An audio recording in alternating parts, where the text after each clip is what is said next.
Hello. Before we start, actually, I just wanted to say, in case there are any Saudi Arabians watching tonight, that we're not, over the next 25 minutes, going to say anything derogatory about your nation. Because we feel that you are wonderful, warm-hearted people with a fantastic culture and an awful lot of oil. And if you want to execute your princesses, well, fine by us, go ahead, as many as you like. Actually, you could have one of ours if you... or two, to be exact. But anyway, I mean, the main point is that, I think, for one, that Britain would be a much better country if it had a really strict system of discipline like yours. And I think it's a great pity that we can't afford to, because, if we did, rich Arabs wouldn't be able to come over here and gamble and screw and get pissed. All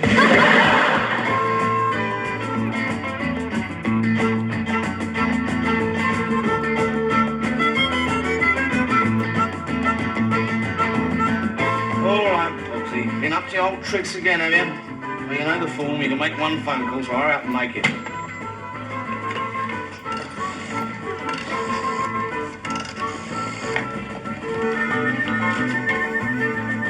3521, hello?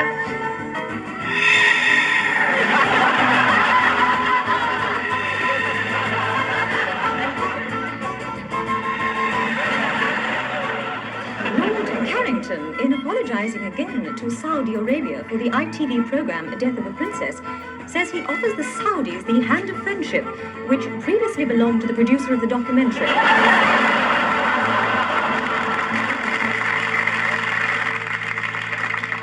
Inquiry into the number of jobless blacks. She feels there aren't enough. Unconfirmed sources report that Colonel Gaddafi of Libya has survived a second assassination attempt. Doctors say that the bullet went right through the middle of his head, missing his brain by 6 feet. Princess Anne has now been accused of mistreating a dumb, defenseless animal, but the palace says it's his own fault for marrying her in the first place.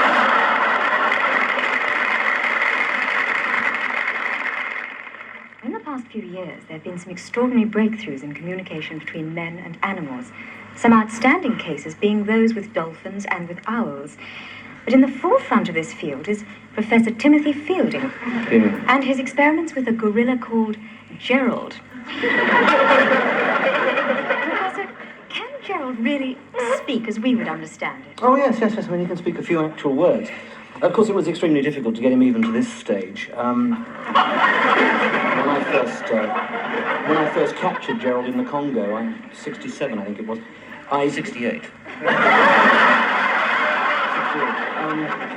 There was an awful lot of work to do. He was enormously slow and difficult. I had to do a lot of work with him on a sort of one-to-one basis. If I might just butt in at this point, Tim, I should point out that I have done a considerable amount of work on this project myself, and if I may say so, your teaching methods do leave a bit to be desired. And your diction, for instance, is I'm not sorry, really can I put this into some sort of perspective? When I caught Gerald in 68, he was completely wild. Wild? I was absolutely livid.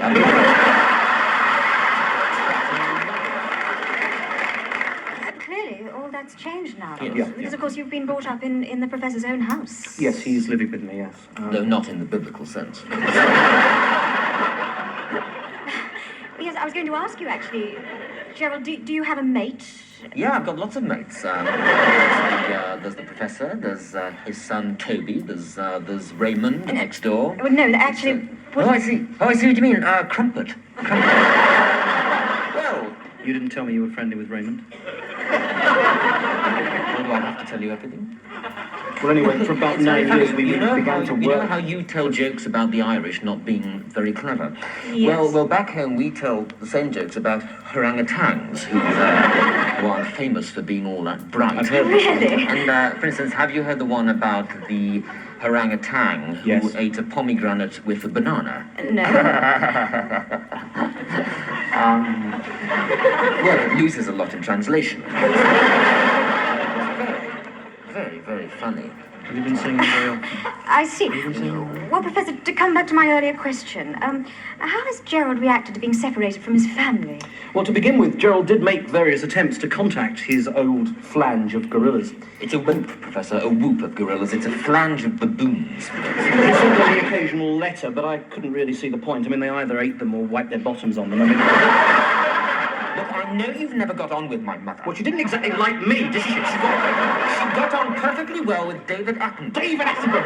All I ever hear is David bloody Attenborough. Let's be very proud of this, Sigmund. Oh, shut up and have a banana. All right. If I could interrupt for a minute. Gerald, I believe you've been earning some money doing TV commercials and so on. What do you spend your earnings on?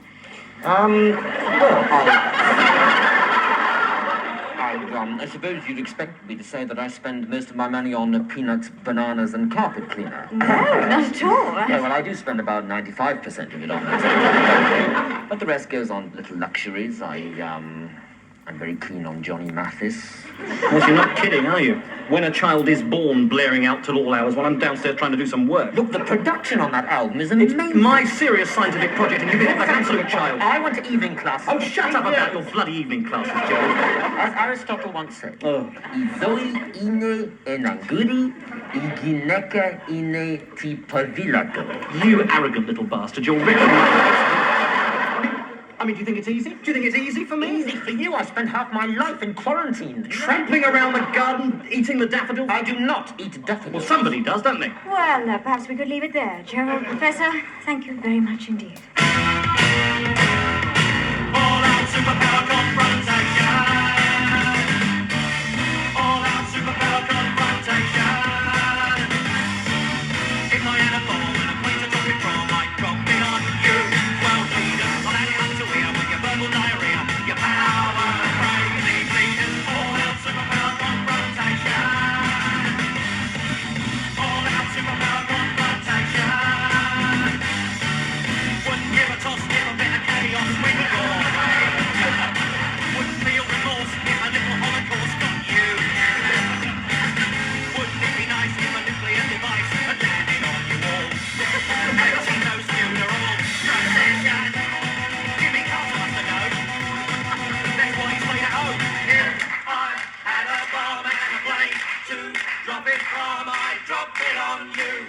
World leaders, drop it on you. World leaders, if I had a bomb and a plane to drop it from, it'd be all out superpower confrontation. All out superpower confrontation. Good afternoon, ladies and gentlemen. Captain Wang and his crew welcome you aboard Flight 1203 to Los Angeles. We hope you'll have a pleasant flight and that we don't encounter any turbulence and crash the plane. For your safety and convenience, please locate the instruction card in the pouch in front of you. It is situated between the crumpled magazine with the Robert Morley interviews and the piece of orange peel. We would like to stress that in the unlikely event of anything going wrong, any attempt to escape from the aircraft is futile. Please fasten your safety belt and extinguish your cigarette. Shame though it is to waste your last one. When disaster strikes, there may be a slight loss of cabin pressure and a reduction in the number of wings. In this event, a plastic mask will automatically drop down. Place it over your nose and pull hard to release the oxygen. Then attempt to fit the broken cord back into the hole from which the air is now pouring.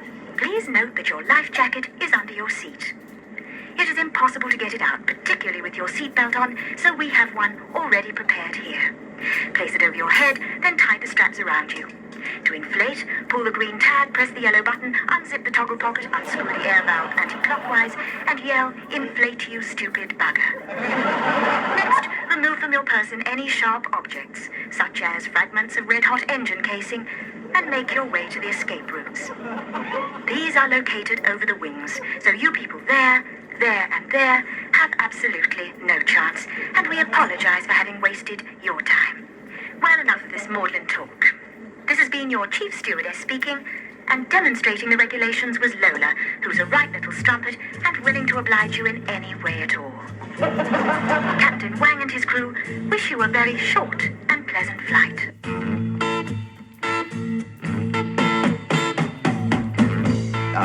Yeah, I think I've learned a great lesson from Chappaquiddick. It is a lesson that could benefit a great number of my fellow Americans. And the lesson is, don't drive across narrow bridges when you're pissed out of your mind.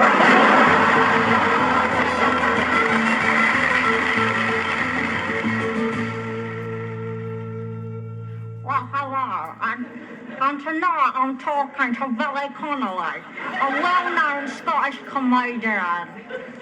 Billy, I understand that when you first came to England, people had a lot of trouble understanding your accent. Is that right? Sorry? Right, shut up. I suppose that's as quiet as we'll get it. Right, now most of you have been to these gatherings before, so I won't explain too much. We are in the very coveted position this morning of actually having a hospital bed to spare. And in the usual way, I'm afraid I must award it to the most deserving case. Now, you all know the allocation system, so I won't waste any more time. Who's going to start the bidding? Do I hear measles? Measles, anyone? Come on, this is a hospital bed going empty. Come on. Do I hear measles? Influenza?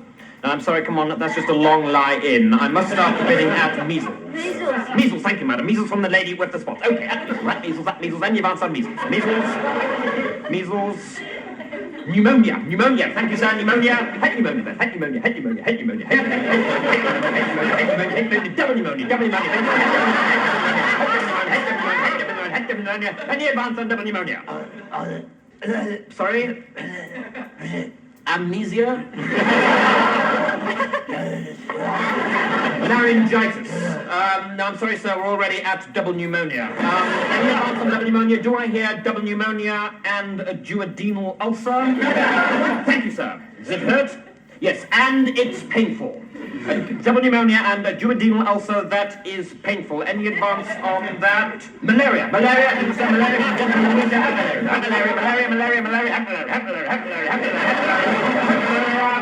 Come on, malaria. Come on, it's not exactly terminal. Come on. Malaria. Look, I have to tell you I have a reserve on this bed. I've already received a telephone offer of rabies. Come on, I must hurry you. It's a very good bed near the television room. Smallpox. Thank you, sir. Smallpox. What, pleurisy? No, I'm sorry, pleurisy is just a complication of smallpox. I think you're bidding against yourself there, sir. Smallpox, then still at smallpox. Deep depression from the man on the window ledge. Thank you, sir. Deep depression, man. Going to the man on the window ledge. Going. Gone! The man on the window ledge has gone! So I'm afraid I'll have to start bidding again. Bonsoir. J'ai un plaisir énorme à être ici ce soir. It is a great delight to be here tonight, a great joy to be back in England with all your beautiful English men with whom I like sleeping a great deal.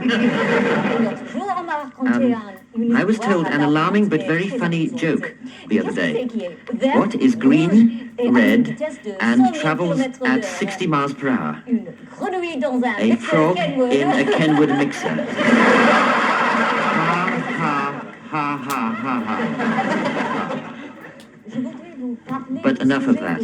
I wish to talk to you tonight on the subject of heart surgery. Excuse me while I put on my glasses. Ah, that's better.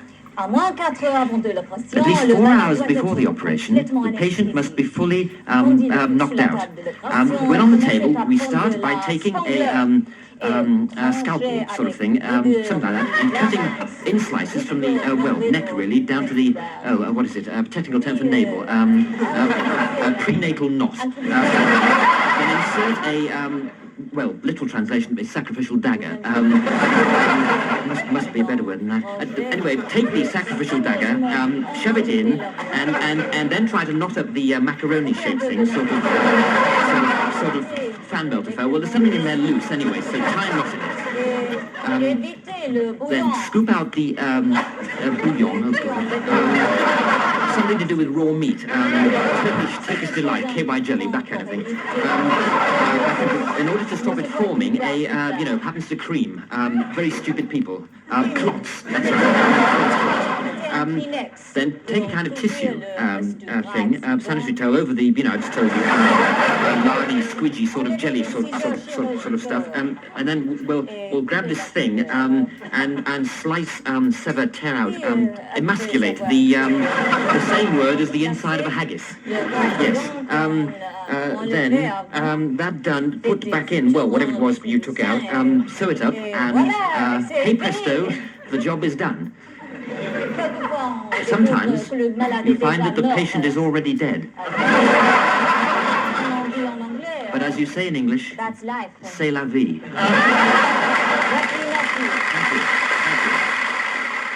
And now, here are the main points again. Mark Phillips has changed the names of all his horses to Blair Peach. This is so he can kick them without fear of prosecution. A world defense strategist has announced that he has analyzed the reason for the current behavior of the USA. He says the Americans are trying to make up for the fact that they were late for the last 2 world wars by being really punctual this time. And commenting on last week's disclosures about overcrowding in prisons, Mrs. Thatcher says that long-term inmates should be given the opportunity to buy their own cells.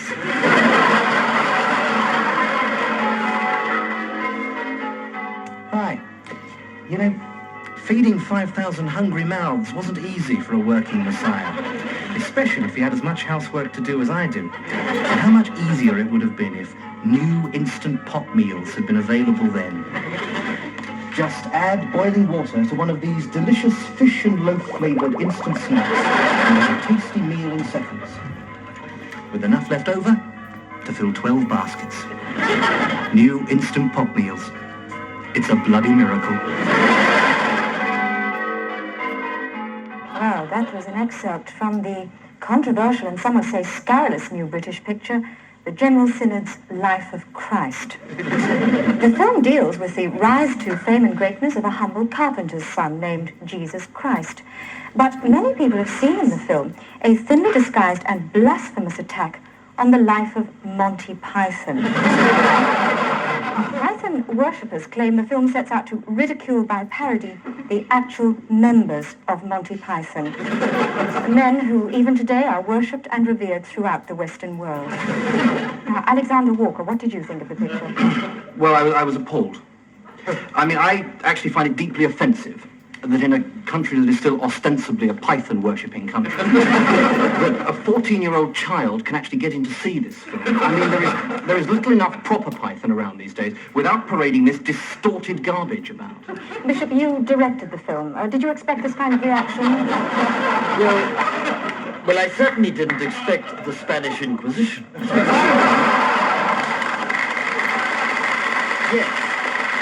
Yes, I did direct the film, and I feel as though I must emphasize at this stage that it is not about Python. Oh, come on. I'm not a Pythonist myself, but obviously I have a tremendous amount of respect for people like Alexander who are. Oh, come now, Bishop. I mean, the leading figure in this film, was it Jesus Christ? Christ. I mean, he's quite clearly a lampoon of the comic messiah himself, our Lord John Cleese. Well, come on, I mean, even the initials, JC, are exactly the same.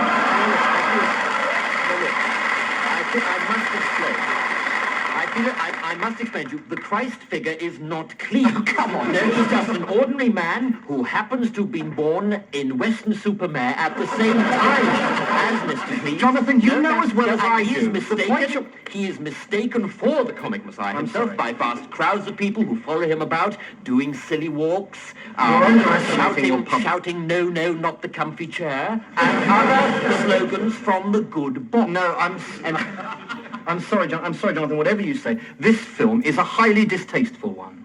I mean, have people forgotten how Monty Python suffered for us? I know. How often the sketches failed? I mean, these men died for us. Frequently. Bishop, perhaps you feel that the film deteriorates the spiritual side of Monty Python. Not at all. Not at all. I disagree. I mean, if Python is immortal, as Pythonists believe, then I can't believe that a mere film at 10th rate could put them off. I mean, in the words of John Cleese, whenever 2 or 3 are gathered together in one place, then they shall perform the parrot sketch. It is an ex-parrot. It has ceased to be. Well, Alexander Walker, the final scene of the picture has attracted the most attention. Right, well, I mean, now here, I think we have the ultimate blasphemy. I mean, it is set in a hotel in Torquay, where literally hundreds of Spanish waiters are being clipped about the ear by this Jesus Christ bloke. It is obviously a lampoon of the comic messiah's greatest half hour. It's not at all. The point, it's Torbay. Thank you both very much Torbay, indeed. Torquay. I mean, Bishop, Alexander Walker, thank you very much indeed. Thank you very much. I mean, Jonathan, We really... take a break now for some explicit sex, thinly disguised as choreography. There's a man in Iran that I can't resist. Much revered, kind of weird. Got this chick in a twist. And even in these World War III times, I can't help wishing he was mine. I adore how many clothes, and I will fall for your charms. I adore the don't how many clothes, or I will send out an alarm. I rush into your arms.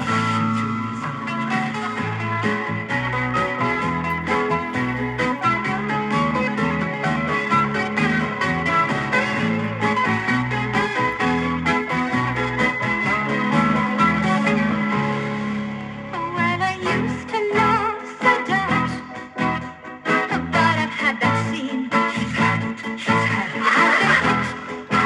Bashment, and I once went for Bikini. Well, I had to, his part, though he was kind of neat and clean.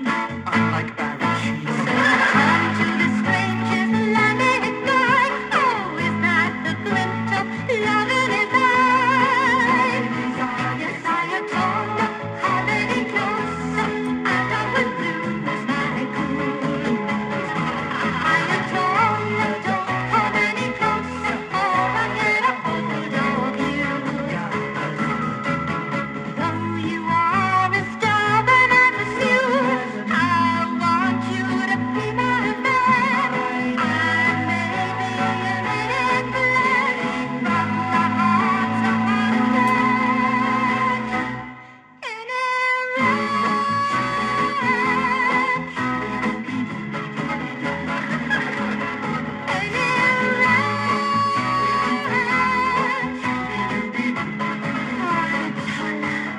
I want you so much, you dear old brute. Let me get on your goat. Oh, I tell her, but you're beautiful. Are there any more at home like you? Oh, I tell her I love you. Yeah, Mom, I'm making eyes at you. Oh, I tell her, it's so nice. I tell her.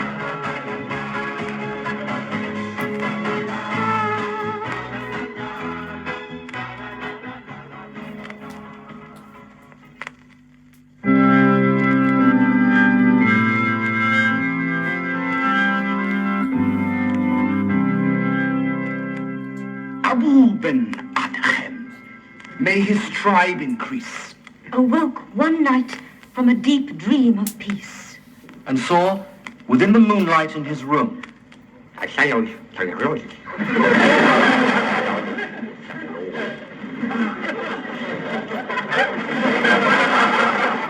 And to the presence in his room, he said, What writest thou?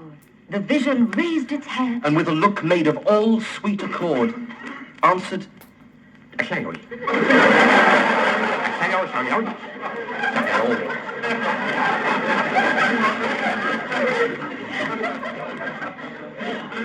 And is mine one, said Abu. Nay, not so, Replied the angel. Abu spake more low. but cheerly still, and said, I pray thee then,